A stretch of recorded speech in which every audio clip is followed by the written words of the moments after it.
Young It Is, un film américain de 1943 de Jules Dassin, scénario Ian McClellan et Bill Noble.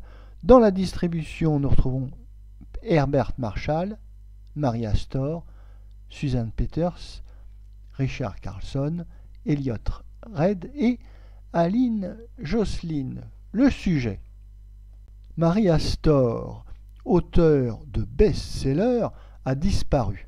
Son agent demande à ses enfants, c'est-à-dire Susan Peters et Richard Carlson, de l'aider à la rechercher.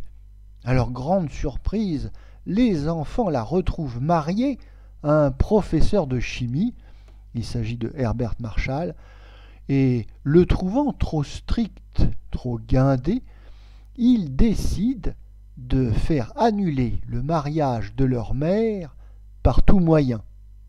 Notre avis. Cette comédie réussie est un véritable plaisir pour le spectateur de la première à la dernière minute. Alors certes, le sujet n'est pas très original, mais il est souvent efficace.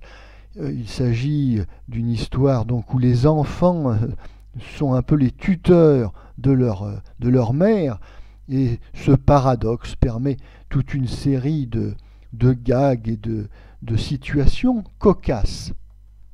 En effet, les enfants de Mary Astor, auteurs à succès, sont très satisfaits de leur existence. Ils mènent une vie facile et, pour tout dire, luxueuse, d'enfants de célébrité, et ils sont tout à fait horrifiés à l'idée que leur mère puisse s'enterrer dans une vie de province aux côtés d'un modeste professeur de chimie. Et lorsqu'ils découvrent l'existence de ce beau-père qu'on leur cachait, eh bien, ils ont la bonne idée de s'inscrire incognito à ces cours comme étudiants, enfin plutôt comme lycéens, afin de semer la zizanie dans le couple.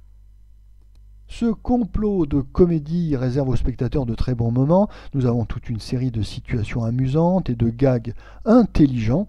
Et pour la petite histoire, pour l'anecdote, on signalera une rareté s'agissant du scénario. En effet, le scénario a été écrit par un lycéen qui a envoyé son projet par la poste. Et miracle, il a été retenu, enfin, il a participé à la coécriture du véritable scénario.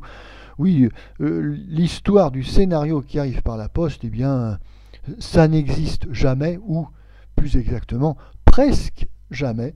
En est pour preuve cette charmante comédie. Cette comédie est d'autant plus réussie qu'elle appartient à un sous-genre amusant du cinéma américain, la comédie de collège, ou en français la comédie pour lycéens, où nous sommes plongés dans une ambiance jeune, dynamique et pour tout dire potache, avec toute une série de clins d'œil qui vont même jusque dans les costumes, puisque l'un des élèves porte un sweatshirt amusant à l'effigie de Mickey Mouse. Petite curiosité, car à l'époque, il n'y a pas de publicité indirecte dans les films, et les costumes sont tout à fait neutres à cet égard. Les acteurs sont à la hauteur de la tâche qui leur est confiée dans cette charmante comédie. On appréciera notamment les deux acteurs principaux, Herbert Marshall et Mary Astor.